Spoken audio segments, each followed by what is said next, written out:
ছোট্ট একটি দোয়া, যেই দোয়াটি মুখস্থ লোকের সংখ্যা অনেক বেশি হলেও আমল করা লোকের সংখ্যা অনেক কম। দোয়াটি হচ্ছে দোয়া ইউনুস। যদি কোনো ব্যক্তি বালা মুসিবতে পড়ে তো এই দোয়াটি পড়লে অবশ্যই সে বালা মুসিবত থেকে মুক্তি লাভ করবে ইনশাআল্লাহ।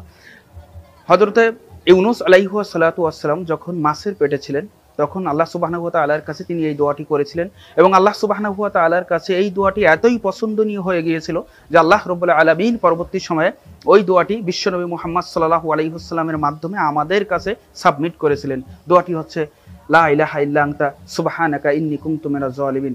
হে আল্লাহ, তুমি ব্যতীত প্রকৃত কোনো ইলাহ নেই, আর তুমি মহা পবিত্র, আমি জালিমদের অন্তর্ভুক্ত।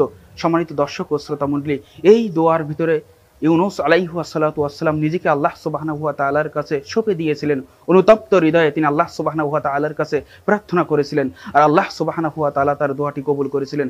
এজন্য আমরা যদি অনুতপ্ত হৃদয়ে আল্লাহ সুবহানাহু ওয়া তাআলার কাছে নিজেকে সঁপে দিতে পারি যে আল্লাহ, আমি জালিমদের অন্তর্ভুক্ত, তুমি আমাকে ক্ষমা করো, তাহলে অবশ্যই আল্লাহ সুবহানাহু ওয়া তাআলা আমাদের দোয়া কবুল করবেন, আমাদের প্রার্থনা কবুল করবেন এবং ইনশাআল্লাহ আমাদের বিপদ থেকে রক্ষা করবেন।